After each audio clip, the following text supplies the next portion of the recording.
Let's we start with super conductivity. Short second में हम लोग सुपर कंडक्टिविटी से स्टार्ट करते हैं। सुपर कंडक्टिविटी नाम से पता क्या चल रहा है, सुपर कंडक्टिविटी मीन्स कंडक्टिविटी का मतलब जान रहे हो आप लोग, जहाँ से करंट बहुत अच्छे से फ्लो करेगा। सुपर मतलब होगा बहुत ही ज़्यादा अच्छा। अच्छा बहुत ज़्यादा अच्छा सुपर कंडक्टिव कब होगा, जब रेजिस्टेंस को कम कर दोगे। मुझे ये बताओ रेजिस्टेंस कब कम करोगे। रेजिस्टेंस कम करने का तरीका क्या है, मेटल्स के लिए सबसे बेस्ट है, हम लोग पढ़ चुके हैं। मेटल्स का अगर हम लोग को रेजिस्टेंस के टेम्परेचर के साथ रिलेशन पता चल जाए तो बहुत आसान है। क्या पढ़े थे हम लोग, टेम्परेचर बढ़ाने पर रेजिस्टेंस भी बढ़ जाएगा। चलो ठीक है, रेजिस्टेंस बढ़ेगा टेम्परेचर बढ़ाने पर। अगर टेम्परेचर को कम कर दोगे तो क्या रेजिस्टेंस बढ़ेगा, नहीं, रेजिस्टेंस भी कम हो जाएगा। अगर रेजिस्टेंस कम हो जाएगा तो करंट उतना अच्छे से ही फ्लो करेगा। मीन्स सुपर कंडक्टिविटी एक ऐसा कॉन्सेप्ट है जहाँ पे टेम्परेचर को कम करते जाओ, कम करते जाओ, कम करते जाओ, एक ऐसा टाइम आएगा कि रेजिस्टेंस जीरो के बराबर हो जाएगा। और जब रेजिस्टेंस जीरो के बराबर हो गया या बिल्कुल कम हो गया तो आसानी से करंट क्या होगा, फ्लो करने लगेगा। जब करंट अच्छे से फ्लो करेगा इसलिए उसको बोलते हैं हम लोग super conductive material.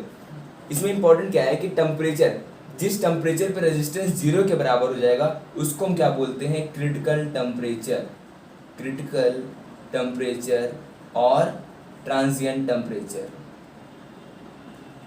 Transient temperature बोलते हैं। ठीक है, तो याद रखो क्रिटिकल टेम्परेचर, ट्रांजिएंट टेम्परेचर क्या होता है, ऐसा टेम्परेचर जहां पर रेजिस्टेंस जीरो होगा और मैक्सिमम करंट उस कंडक्टर में फ्लो करेगा। कहने का मतलब ये है, अगर एक कंडक्टर है, यहाँ पे चार्ज क्यू है, ठीक है, जितना चार्ज यहाँ पे भी फ्लो करके यहाँ तक जाएगा तो वहाँ उतना ही चार्ज रहेगा, बीच में चार्ज कम होने वाला नहीं क्योंकि रेजिस्टेंस जीरो के इक्वल हो जाएगा। This is the concept of super conductivity. तो हम लोग यूज कर सकते हैं मॉडर्न टेक्निक से बहुत जगह सुपर कंडक्टिव मटेरियल का यूज करते हैं जहाँ भी बिल्कुल भी लॉस ऑफ एनर्जी नहीं होती है, मीन्स करंट बिल्कुल भी लॉस नहीं होता है। चलो आगे बढ़ते हैं। नेक्स्ट आता है कि अब सुपर कंडक्टिविटी में आगे समझ में टेम्परेचर डिक्रीज करने पर रेजिस्टेंस भी डिक्रीज करेगा। नेक्स्ट आता है कॉम्बिनेशन, कि रजिस्टर को कैसे हम लोग कंबाइन कर, रजिस्टर को दो तरीके से कंबाइन कर सकते हैं, एक हो गया सीरीज और दूसरा हो गया पैरेलल कॉम्बिनेशन। तो देखते हैं हम लोग, दो पार्ट उसको डिवाइड किया गया, series combination and parallel combination. पहले स्टार्ट करते हैं हम लोग सीरीज कॉम्बिनेशन के बारे में। Series combination, series combination, series combination क्या होता है, जहां पर करंट जो होता है वो सेम होता है। क्या होता है, करंट सेम होता है। What is series combination, series combination ऐसा कॉम्बिनेशन होता है जहां पर करंट क्या होता है, सेम होता है। अगर वहां पे करंट सेम होगा तो डिफरेंस क्या होगा, पोटेंशियल डिफरेंस। ठीक है, पोटेंशियल क्या हुआ, वेरिएट करेगा, मीन्स जो V होगा वो डिफरेंट होगा। क्या होगा, V अलग अलग होगा, अलग अलग होगा सीरीज कॉम्बिनेशन में। ठीक है, अलग अलग होगा। चलो इसको डिराइव करते हैं कैसे सीरीज कॉम्बिनेशन होगा। रजिस्टर बनाते हैं इस तरीके से,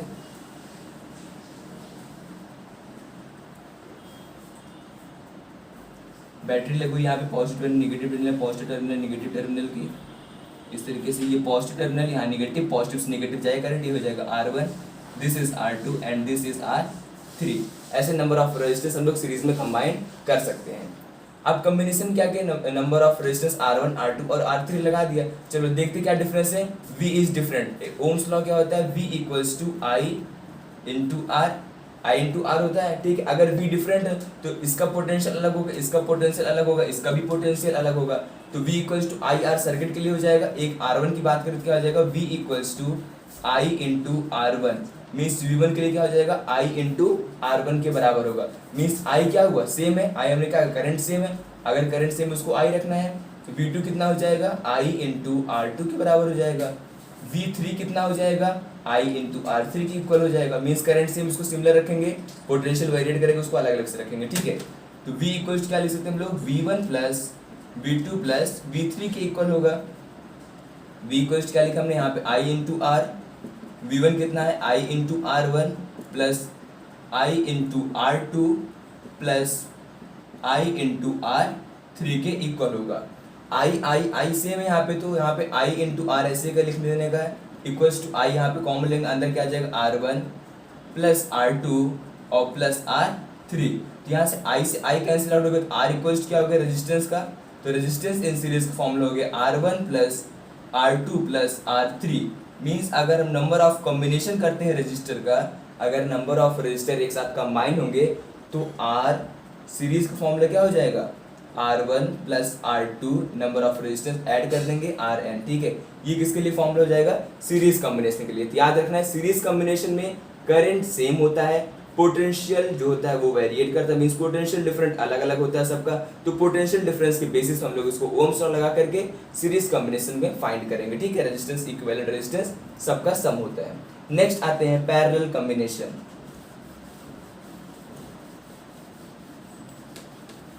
second one is parallel combination.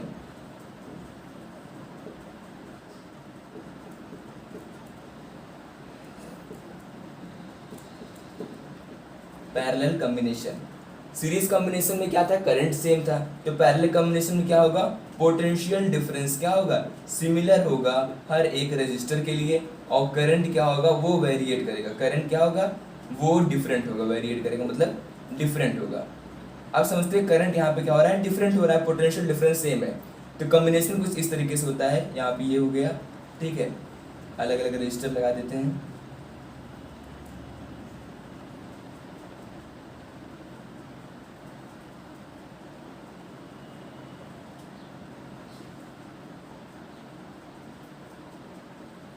Battery लगी हुई यहाँ पे, यहाँ से करंट पॉजिटिव टर्मिनल से नेगेटिव टर्मिनल जाएगा।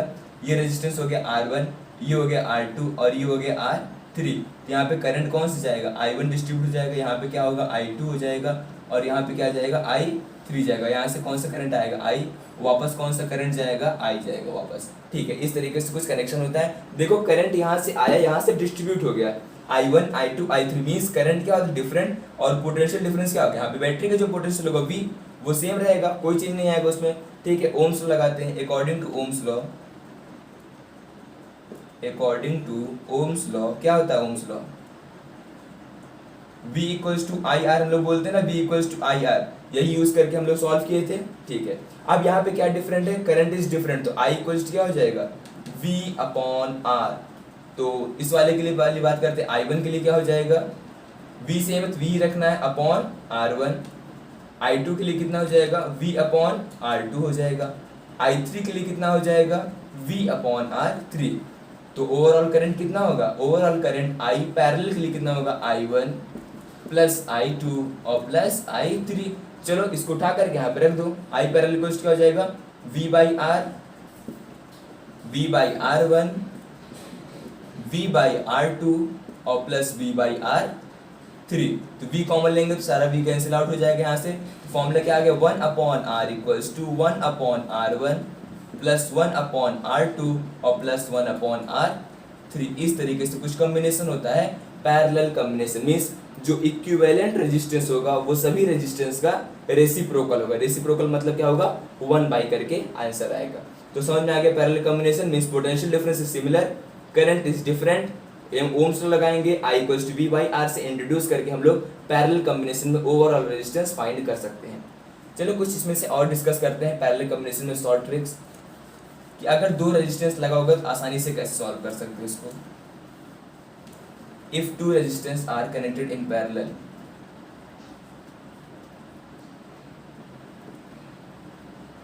आर कनेक्टेड इन पैरेलल,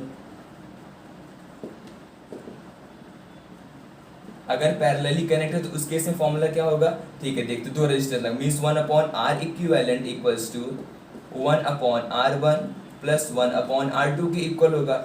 इसको अगर हम लोग सॉल्व करना चाहें तो कैसे सॉल्व करेंगे, 1 upon R equivalent equals to R2 plus R1 upon R1 R2, इस तरीके से लिखेंगे। R इक्विवेलेंट कितना हो जाएगा, R1 R2 upon R1 plus R2 के इक्वल हो जाएगा, ठीक है। तो सिंपल हमको क्या करना है, अगर दो कॉम्बिनेशन सॉल्व कर रहे हैं, दो रजिस्टर एक साथ लगे हुए हैं, सिंपल यही फॉर्मूला अप्लाई कर देना है, R1 into R2 upon R1 plus R2, ठीक है। अगर 3 होगा तो R3 लगा देना और प्लस R3 हम लोग कंबाइन कर देंगे। इस तरीके से नंबर ऑफ रेजिस्टेंस को एक साथ हम लोग सॉल्व कर सकते हैं। चलो अब आगे डिस्कस करते हैं पैरेलल कॉम्बिनेशन और सीरीज कॉम्बिनेशन के एडवांटेज और डिसएडवांटेज जान लेते हैं। पैरेलल कॉम्बिनेशन में क्या होता है, अभी हम लोग ने पढ़ा करंट क्या होता है, हर जगह डिफरेंट होता है। अगर करंट डिफरेंट है तो जिस डिवाइस को जितना करंट चाहिए उतना करंट लेगा, जरूरी नहीं कि तुम इतना ही करंट लो, फिक्स्ड करंट नहीं होता है। वहां पे करंट सबको जितना चाहिए उतना करंट ले सकता है, ठीक है, यूज कर सकता है। लेकिन सीरीज में क्या था, करंट सेम था। तो हमारे घरों में कौन सा कॉम्बिनेशन होता है, पैरेलल कॉम्बिनेशन होता है। कौन सा कॉम्बिनेशन होता है? पैरेलल कॉम्बिनेशन यूज किया था, क्योंकि हमारे पास फैन लगा हुआ है, कूलर लगा हुआ है, एसी लगा हुआ है, सबको अलग अलग करंट चाहिए, ठीक है, अलग अलग वोल्टेज तो नियर अबाउट सेम, मतलब 220 वोल्टेज, तो उसमें कोई दिक्कत है नहीं, पोटेंशियल डिफरेंस सेम होगा। तो जब करंट अलग अलग रहेगा तो कोई अप्लायंस खराब नहीं होगा, और हर एक अप्लायंस की अपनी एक स्विच होगी। हम लोग एसी ऑन करना चाहिए एसी ऑन करें, फैन ऑन करना चाहिए फैन ऑन करें। लेकिन अगर सीरीज कॉम्बिनेशन होता तो अगर हम लोग एक स्विच ऑन करते, एसी फैन कूलर सब ऑन हो जाता, ठीक है, तो हमारे इलेक्ट्रिसिटी वहाँ पे लॉस होता है। इसलिए हमारे घरों में पैरेलल कॉम्बिनेशन होता है। दिवाली की जो लाइट्स लगती हैं वहाँ पे सीरीज कॉम्बिनेशन, क्योंकि एक ही स्विच में सारी स्विच ऑन हो जाती है। अगर एक डिवाइस काम करना बंद कर दिए सीरीज कॉम्बिनेशन में, तो सारे डिवाइसेस काम करना बंद कर देते, क्योंकि करंट आगे सप्लाई नहीं हो पाएगा। तो आगे पैरेलल और सीरीज कॉम्बिनेशन। चलो कुछ क्वेश्चन सॉल्व कर लेते हैं इसमें।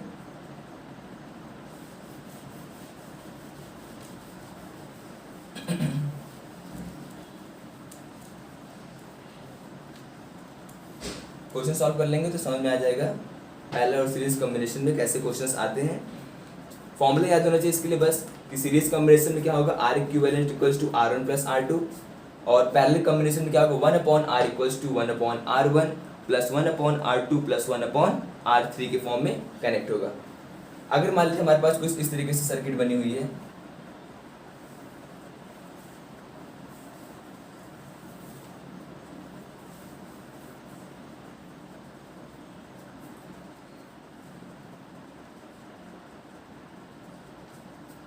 यहाँ पे रेजिस्टेंस लगा हुआ, यहाँ पे ए पॉइंट है, यहाँ पे बी पॉइंट है।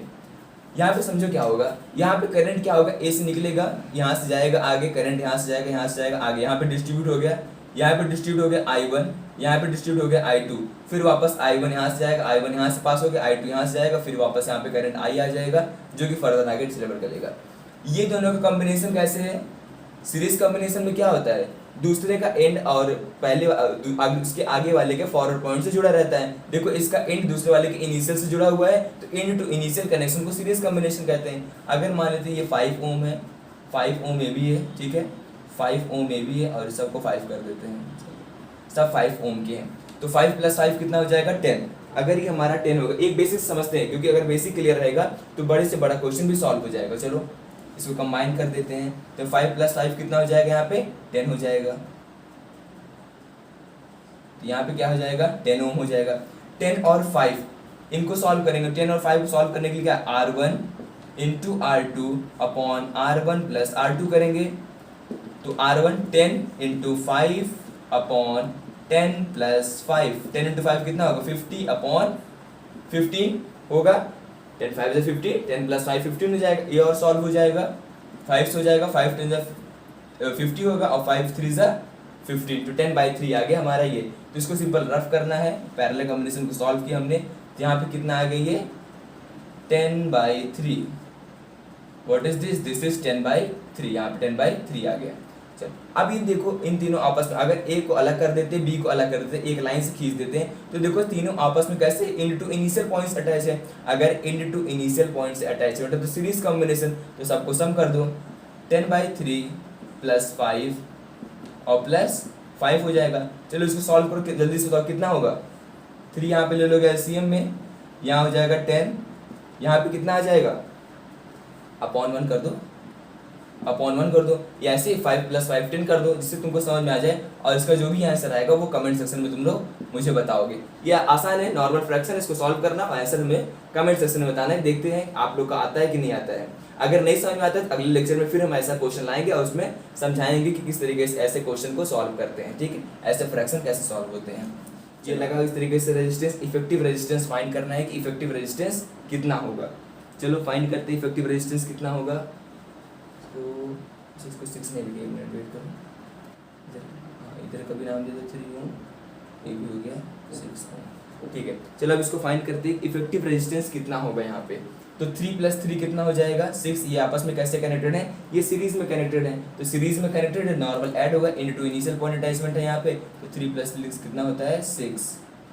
ये हो जाएगा 6 ओम। 6 यहाँ पे भी हो गया, 6 यहाँ पे भी है, तो 6 × 6 अपॉन 6 + 6।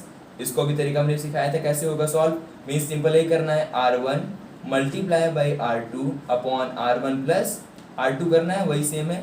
2 रजिस्टर अगर एक साथ पैरेलली सॉल्व करने से जल्दी हो जाएगा। रेसिप्रोकल भी नहीं करना पड़ेगा। 6 6 या 36, 6 + 6 कितना होगा 12, 12 3 से कितना हो जाएगा 36। मीन्स इसको सॉल्व करेंगे, इन दोनों को कितना आ गया यहाँ पे 3 आ गया, यहाँ पे लिख देना है 3 ओम। ठीक है 3 ओम, 3 ओम कितना हो गया ये 6 ओम हो गया, 6 ओम हो गया, तो यहाँ पे भी 6 आ जाएगा, फिर से यहाँ पे भी 6 ओम आ गया। 6 और 6 को भी हमने पैरेलली सॉल्व किया था, कितना आया था 3 आया था, फिर से यहाँ पे 3 लिख दो, यहाँ पे आ गया 3 ओम। ठीक है 3 ओम, 3 ओम 3 कितना हो जाएगा 6, फिर 6 के साथ कितना आ जाएगा, आंसर तो पता चल गया होगा आप लोगों को कितना आएगा, फिर यहाँ से कितना आ जाएगा, यहाँ पे भी 3 ओम आ जाएगा, 3 ओम आ जाएगा। अच्छा अब क्या सॉल्व करें, आप कैसे सॉल्व करें इसको, सॉल्व करने पर यहाँ पे भी 3 आ गया, तो ये दोनों आपस में कैसे हैं, ये दोनों आपस में कैसे, जल्दी से बताओ, सीरीज है या फिर पैरेलल है। अच्छा आंसर आप लोग बता सकते हो इसका कितना होगा, सेकंड वाली कितना तो कर सकते हो, हमने बता दिया किस तरीके से सॉल्व करते हो, 3 3 3 3 सॉल्व होते चला जा रहा है। तो जल्दी से बताओ कितना होगा आंसर,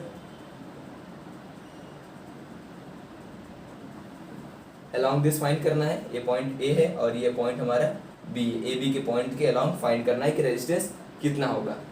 तो जितना भी रेजिस्टेंस होगा वो सॉल्व करके मुझे कमेंट सेक्शन में बता देना कितना होगा। अब तो ये आसान हो गया, बिल्कुल सामने दिख रहा है क्या आंसर होगा, इतना कर लेना तुम लोग। ठीक है नेक्स्ट आगे बढ़ते हैं अगले क्वेश्चन की तरफ। क्वेश्चन नंबर 3, एक लास्ट क्वेश्चन है, इसके बाद हम लोग फिर आगे टॉपिक बढ़ेंगे और कोई एक अलग से लेक्चर लेंगे, अलग से क्लास कराएंगे, उसमें हम पूरा रेजिस्टेंस के क्वेश्चन कराएंगे, कॉम्प्लेक्स रहेगा, सिंपल, सभी टाइप के रेजिस्टेंस एक साथ अटैच रहेंगे, उस केस में कैसे सॉल्व करेंगे, complex resistance Kirchhoff's law rule लगा के भी सॉल्व करना सिखाएंगे। ठीक है तो एक और छोटा सा क्वेश्चन सॉल्व कर लेते हैं।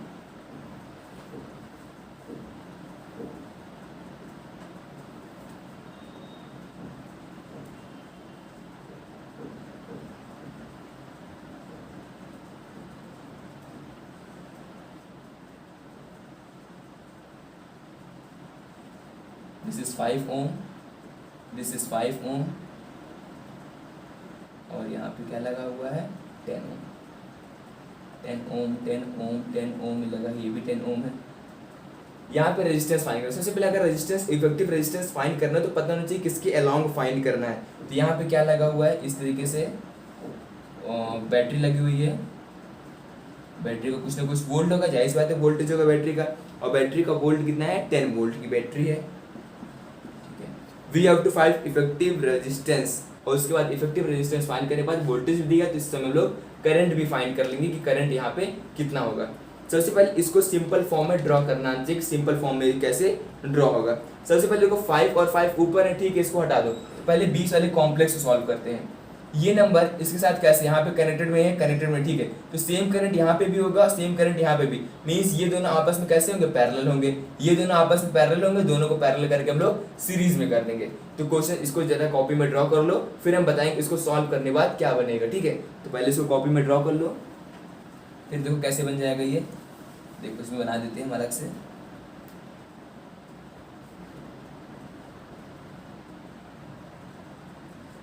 हमने कहा था दोनों 10 ओम 10 ओम के पैरेलल हो जाएंगे, आपस में एक दूसरे से सीरीज हो जाएंगे, पैरेलली सॉल्व करेंगे उसके बाद हम लोग इस तरीके से, और ये ऊपर से क्या हो जाएगा, फिर लास्ट में ये तीनों क्या हो जाएंगे एक दूसरे के साथ पैरेलल में हो जाएंगे। This is 5 ohm and this is 5 ohm, 10 ohm 10 ohm 10 ohm 10 ohm. Directly question ऐसे भी पूछ सकता है, कॉम्प्लेक्स फॉर्म में भी, इसको सिंपल में कन्वर्ट करके भी हम लोग सॉल्व कर सकते हैं।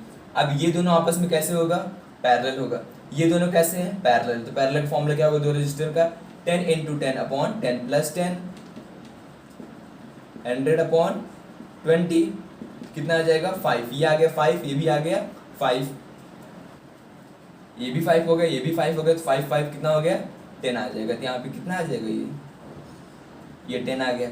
ये तीनों आपस में कैसे हैं पैरेलली कनेक्ट है, ठीक है पैरेलली कनेक्ट, तो पैरेलल में सॉल्व कर देते हैं। सॉल्व करने के लिए क्या है 1/5 + 1/10 और +1/5 कितना हो जाएगा 10, यहाँ पे ले लेंगे हम लोग एलसीएम में, ऊपर कितना हो जाएगा 2 + 1 + 2, तो कितना आ जाएगा 5/10, मीन्स कितना हो गया, रेसिप्रोकल कर देंगे 10/5 मतलब आंसर आएगा 2।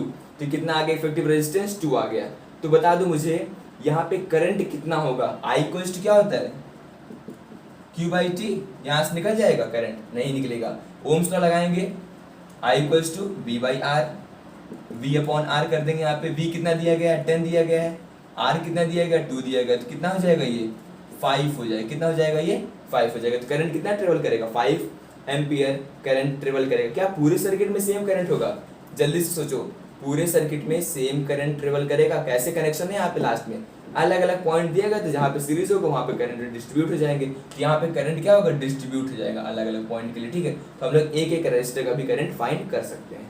आगे क्वेश्चन समझ में। नेक्स्ट आगे हम लोग टॉपिक की तरफ बढ़ते हैं।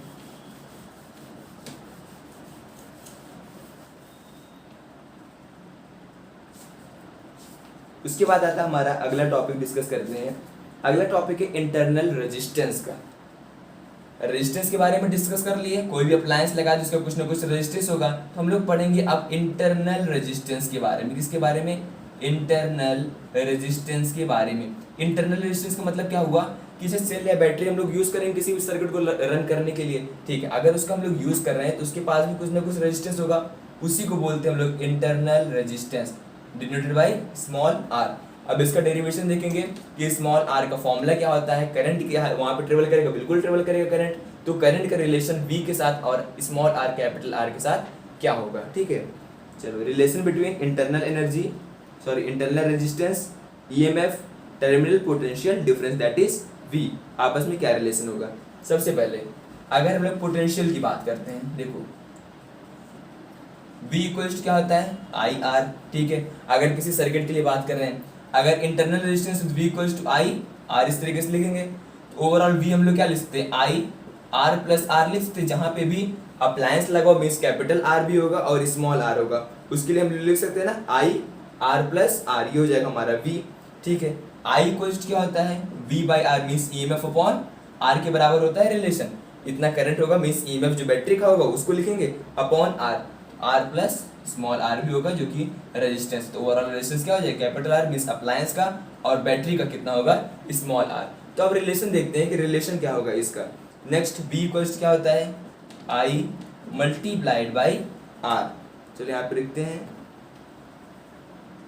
आई ईएमएफ इंटू आर अपॉन कितना हो जाएगा, रेजिस्टेंस कितना है आर प्लस आर के बराबर। आगे समझ में ये चीज, आई को हमने क्या लिखा EMF upon R plus R, इसको यहाँ पे रख दिया हमने और आर को ऐसे कर रखा, तो ये क्या हो जाएगा वी मीन्स पोटेंशियल का फॉर्मूला क्या हो गया EMF multiply by capital R upon capital R plus small r, ठीक है। नेक्स्ट अगर पूछे स्मॉल आर क्या होगा, ठीक, स्मॉल आर के बारे में डिस्कस करते हैं। स्मॉल आर क्या होगा, पहली बात पोटेंशियल मतलब V, अगर ईएमएफ हुई तो ईएमएफ से माइनस हो जाएगा। आर रेजिस्टेंस होता है तो रेजिस्टेंस मतलब क्या होगा V बाई आर के बराबर होगा, ठीक है। तो V बाई आई हो जाएगा, आर तुमने बाहर कर लिया, आई के इक्वल हो जाएगा V EMF minus V means potential difference upon voltage या फिर अपॉन करंट, करंट का रिलेशन आ गया, ठीक है। ईएमएफ माइनस V, आई को हम लोग क्या लिख सकते हैं EMF minus V upon I को क्या लिख सकते हैं V by R, V by R, R को ऊपर भी भेज सकते हैं, ठीक है। क्या हो जाएगा R EMF minus V upon V के बराबर हो जाएगा। ये किसका रिलेशन हो गया स्मॉल आर का फॉर्मूला हो गया, किसका फॉर्मूला हो गया स्मॉल आर का फॉर्मूला हो गया। इसको हम लोग आर को बाहर लिख दो, इसको एक साथ भी लिख सकते हैं, ठीक है। ये हो गया इंटरनल रेजिस्टेंस का फॉर्मूला। आगे समझ में इंटरनल रेजिस्टेंस किसके इक्वल होता है, फॉर्मूला लिख लेना है small R equals to EMF minus V by I, I को हम लोग V बाई आर करके इस तरीके से भी लिख सकते हैं, ये भी फॉर्मूला सही है, दोनों सही हैं।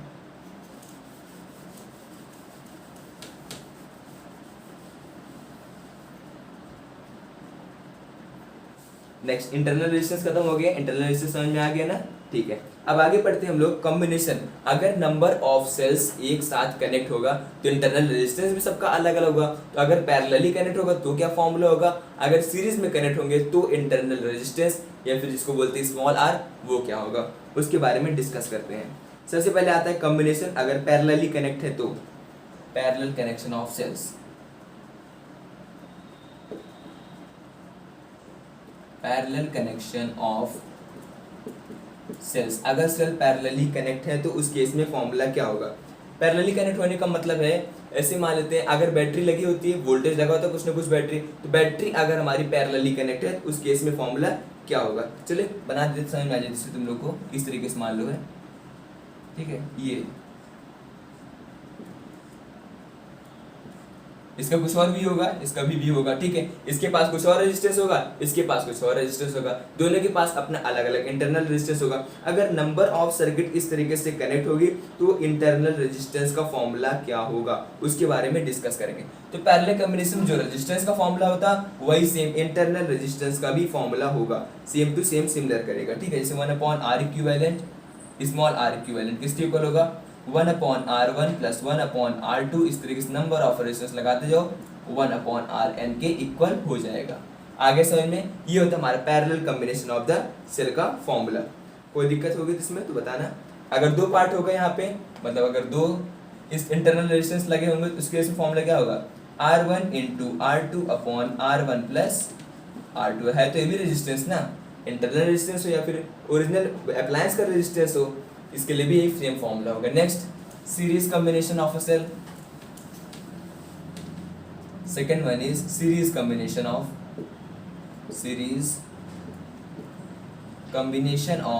सेल। सेल अगर सीरीज में कंबाइंड है मींस लगातार इस तरीके से सेल अगर कंबाइंड है, जैसे हम लोग देखते ही हैं, इस केस में क्या होगा सिंपल सबको, ये R1 यहाँ पे R2 है, यहाँ पे R3 है, R4 है, तो R इक्विवेलेंट किसके इक्वल हो जाएगा R1 plus R2 plus R3 से लेकर के नंबर ऑफ इंटरनल रेजिस्टेंस है सबके सम के इक्वल होगा। ये होगा हमारा सीरीज कॉम्बिनेशन के लिए फॉर्मूला, ठीक है, कोई वेरिएशन नहीं होगा। नेक्स्ट इसमें आता है मैक्सिमम करंट कितना होगा सीरीज कॉम्बिनेशन में और मैक्सिमम करंट कितना होगा पैरेलल कॉम्बिनेशन के। अब उसके बारे में डिस्कस करते हैं कि मैक्सिमम करंट दोनों में से किसमें कितना होगा, ठीक है। नेक्स्ट, मैक्सिमम करंट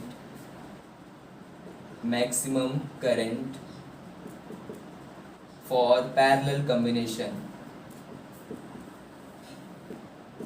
सीरीज के पैरेलल कॉम्बिनेशन के लिए मैक्सिमम करंट कितना होगा। अच्छा, करंट का फॉर्मूला क्या होता है I equals to EMF V/R, EMF upon resistance, EMF upon resistance के बराबर होगा। तो नंबर ऑफ डिवाइस कनेक्ट होगी तो नंबर ऑफ EMF होगा ढेर सारा, n EMF लिख सकते हैं इसको हम लोग, ठीक है।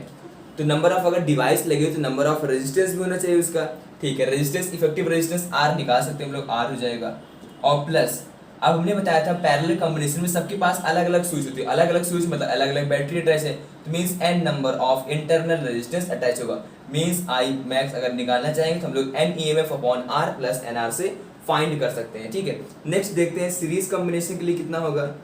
अच्छा, एक थोड़ा सा और पॉइंट इसमें डिस्कस कर लेते हैं अलग अलग कॉम्बिनेशन के लिए। सबसे पहला पॉइंट, अगर R कैपिटल R बहुत ज़्यादा होगा NR के कंपैरिजन में, तो बताओ NR को हम लोग निगलेक्ट कर सकते हैं, बिल्कुल निगलेक्ट कर सकते हैं। तो फॉर्मूला क्या हो जाएगा I equals to n EMF upon R के बराबर, मीन्स EMF अपॉन R के बराबर होगा हमारा करंट, ठीक है।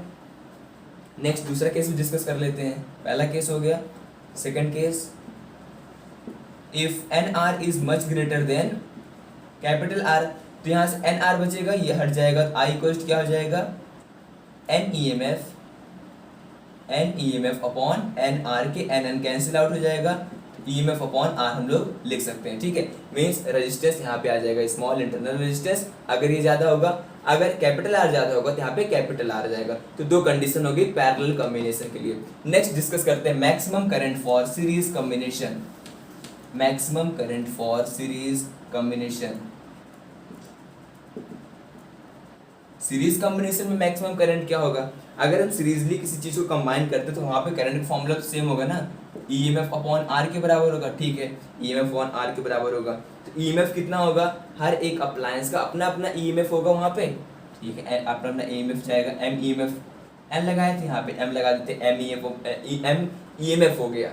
नेक्स्ट रेजिस्टेंस कितना होगा, तो रेजिस्टेंस की बात करें तो सब अप्लायंस का अपना अपना रेजिस्टेंस NR होगा, और प्लस सब एक ही डिवाइस अटैच होते हैं सीरीज कॉम्बिनेशन में, तो R की वैल्यू क्या होगी, सिर्फ और सिर्फ R एक ही होगा। ये चीज समझ में आ रहा है ना, जब एक ही स्विच रहेगा, एक ही बैटरी रहेगी तो R भी तो 1 रहेगा, बाकी I हो गया M EMF upon NR plus R। इसमें भी दो कंडीशन की बात करते हैं।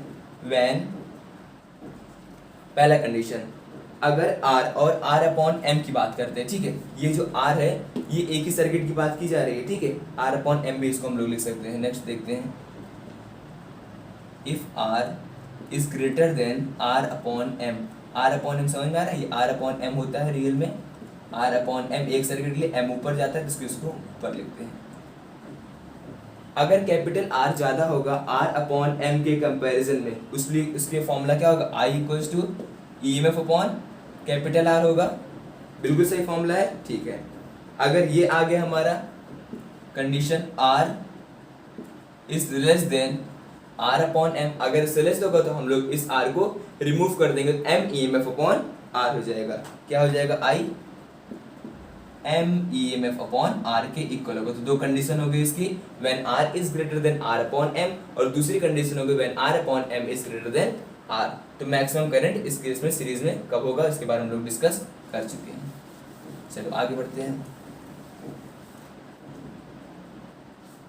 नेक्स्ट हो गया करंट का रिलेशन, इसके बारे में पढ़ ली। मैक्सिमम करंट फॉर सीरीज हो गया, और parallel combination.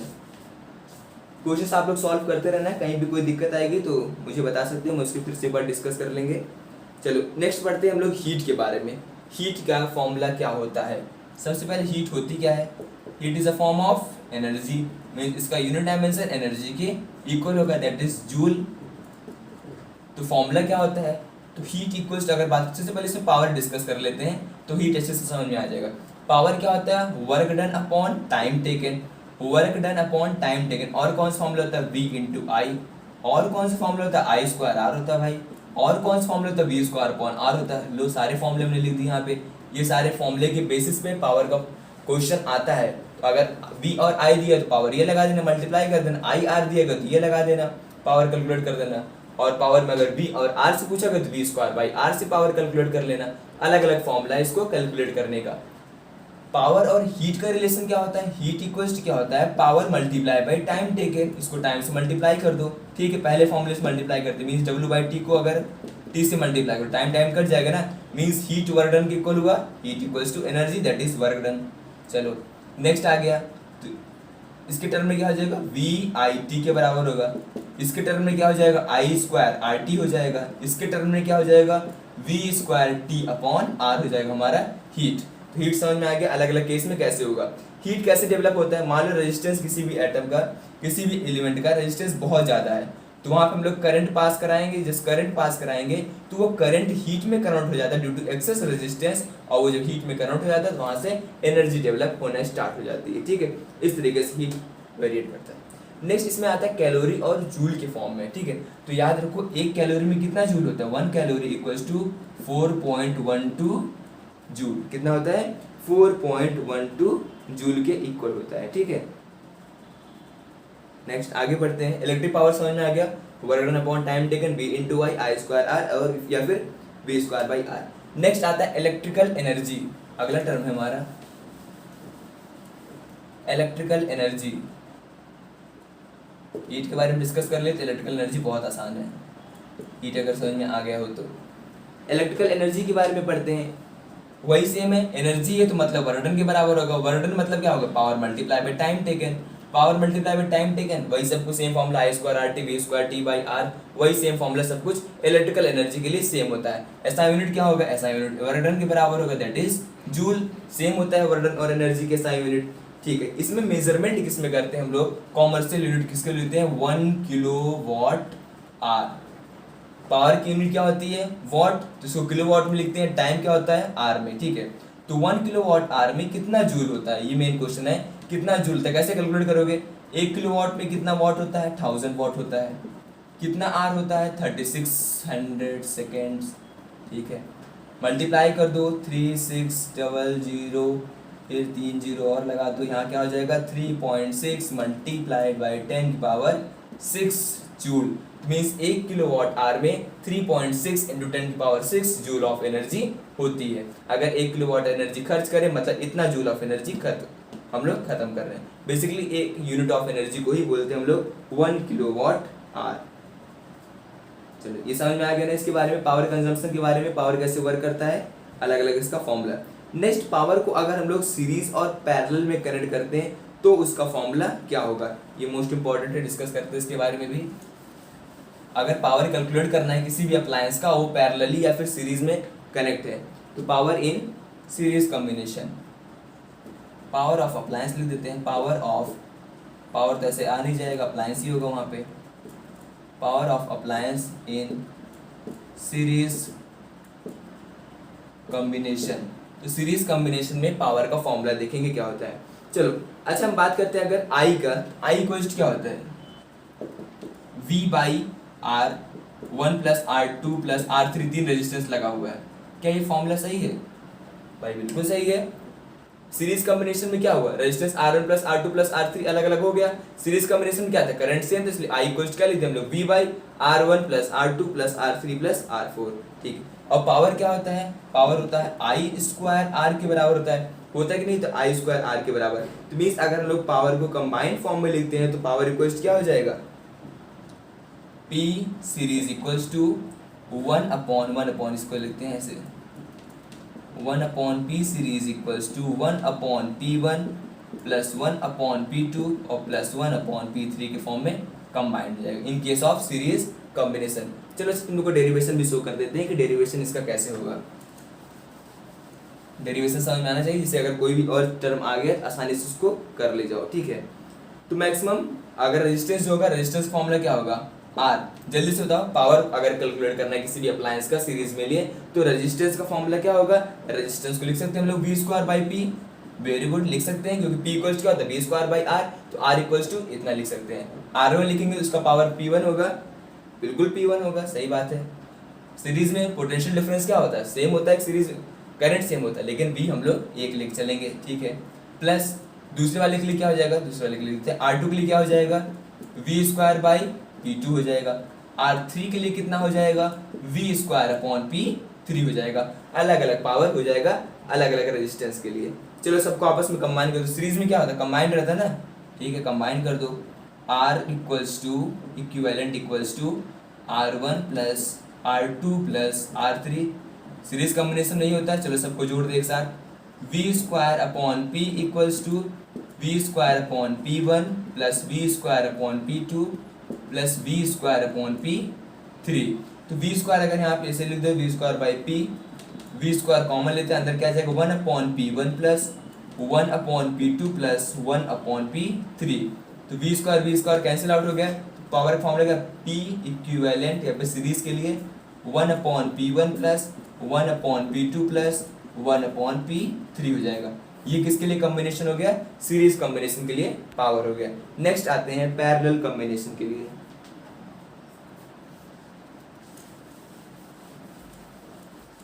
Power of an appliance for parallel combination,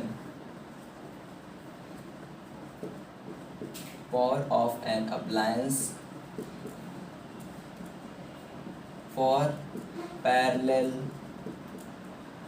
combination. अगर पैरेलली कंबाइंड रहेंगे तो इतना तो पता चल गया होगा कि P1 plus P2 plus P3 plus इस तरीके से अरेंज होगा।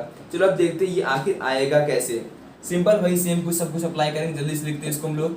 V स्क्वायर अपॉन P1 हो जाएगा, R2 के लिए कितना हो जाएगा, V स्क्वायर अपॉन P2 के इक्वल हो जाएगा, R3 के लिए कितना हो जाएगा, V स्क्वायर अपॉन P3 के लिए हो जाएगा। ठीक है, सीरीज पैरेलल में फॉर्मूला क्या होता है रेजिस्टेंस का, 1/R equivalent equals to 1/R1 plus 1/R2 plus 1/R3। इसको उठा करके यहाँ पर अगर रख देते हैं हम लोग फॉर्मूले में, ठीक है, तो 1/V स्क्वायर अपॉन P1, तो P1 ऊपर चला जाएगा। ठीक है, तो P1/V स्क्वायर लिख दे, कोई दिक्कत नहीं इसको। ठीक है, एक मिनट, P/V स्क्वायर इसके लिए हो जाएगा, P1/V स्क्वायर इसके लिए प्लस P2/V स्क्वायर इसके लिए प्लस P3/V स्क्वायर इसके लिए। तो यहाँ से क्या कैंसिल आउट हो जाएगा, V कैंसिल आउट हो जाएगा। ठीक है, V काट दो सबके लिए, कॉमन ले लेंगे यहाँ पे तो भी कट जाएगा, इसे डायरेक्टली काट दो। P इक्विवेलेंट कितना हो जाएगा, equivalent P1 plus P2 plus P3 के इक्वल हो जाएगा। Means for parallel combination power क्या होता है, पावर का एडिशन होता है, और सीरीज कॉम्बिनेशन में पावर रेसिप्रोकल के इक्वल होता है, रेसिप्रोकल सम पावर के इक्वल होता है। ठीक है, ये हो गया हमारा पैरेलल कॉम्बिनेशन और सीरीज कॉम्बिनेशन में पावर कितनी होती है।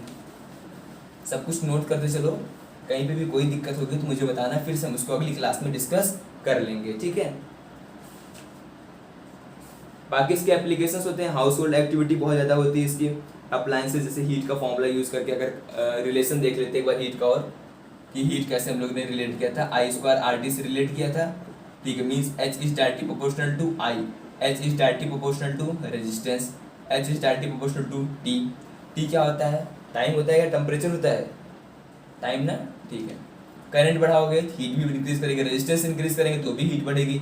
टाइम पीरियड के ज़्यादा के लिए अब ज़्यादा देर तक अप्लाई करेंगे ये दोनों चीज़ें तो भी हीट इंक्रीज करेगी। मीन्स अगर हीट इंक्रीज करना है तो ये करंट भी बढ़ा देना है, रेजिस्टेंस बढ़ा देना है और टाइम पीरियड भी बढ़ा देना है। अच्छा, ऐसा करने से हो क्या रहा है, टाइम पीरियड बढ़ाने से, रेजिस्टेंस और करंट, क्योंकि जब इसको बढ़ा दोगे तो ये, अच्छा एक अप्लायंस देखो एग्जांपल, जैसे हम लोग अगर बात करते हैं नॉर्मल हीटर की, हीटर में क्या लगा होता है, नाइक्रोम वायर लगा होता है, ठीक है, नाइक्रोम वायर लगा होता है वहाँ पे। इसका रेजिस्टेंस क्या होता है, बहुत ज़्यादा होता है। रेजिस्टेंस बहुत ज़्यादा मीन्स बहुत ज़्यादा हीट इसको चाहिए। हीट इसको कहाँ से मिलेगी, जब इसको हम लोग करंट बहुत ज़्यादा देर तक बहुत देंगे और बहुत ज़्यादा देर तक देंगे करंट, तो ये पॉसिबल हो पाएगा, ठीक है, तभी पॉसिबल हो पाएगा। मीन्स इन सब फैक्टर्स के डायरेक्ट रिलेशन यही कारण है जब लोग हीटर लगाते हैं तो जो हमारा मीटर होता है, मीटर नॉर्मल जान रहे हो ना, मीटर जहाँ से हम लोग देखते हैं कितना यूनिट बिजली खर्च हुई है, ठीक है, तो जल्दी जल्दी ब्लिंक करने लगता है। जल्दी जल्दी ब्लिंक क्यों करने लगता है, क्योंकि वहाँ से लार्ज अमाउंट ऑफ हीट जो होता है, करंट, वो खींचने लगता है। ज़्यादा करंट खींचेगा तो ज़्यादा रेजिस्टेंस, क्योंकि वहाँ पे है ज़्यादा रेजिस्टेंस, ज़्यादा देर तक करता है क्योंकि ज़्यादा हीट डेवलप करनी होती है, तभी हीटर जा करके वर्क करता है। नाइक्रोम मेल्ट क्यों नहीं करता है, मेल्ट इसलिए नहीं करता क्योंकि इसका मेल्टिंग पॉइंट बहुत ज़्यादा होता है, ठीक है। तो या क्लास में बस इतना ही। नेक्स्ट क्लास में हम लोग आगे डिस्कस करेंगे कि आगे की सीरीज कॉम्बिनेशन, पैरेलल कॉम्बिनेशन के क्वेश्चन भी सॉल्व करेंगे और देखेंगे किस तरीके से व्हीट स्टोन ब्रिज का कॉन्सेप्ट वर्क करता है, और ये सब चीज़ों के किरचॉफ्स लॉ की स्टडी करेंगे। किरचॉफ्स लॉ के बेस्ड कॉम्प्लेक्स क्वेश्चन सॉल्व करेंगे कि जो क्वेश्चन या फिर जो न्यूमेरिकल, ये जो कॉम्बिनेशन सीरीज और पैरेलल के नॉर्मली हम लोग नहीं कर पाते, वो किरचॉफ्स लॉ के जंक्शन और लूप रूल से कर लेंगे, ठीक है। आज के लिए बस इतना ही। अगर वीडियो अच्छी लगी तो लाइक करना, सब्सक्राइब करना और दोस्तों में शेयर करना। Thank you.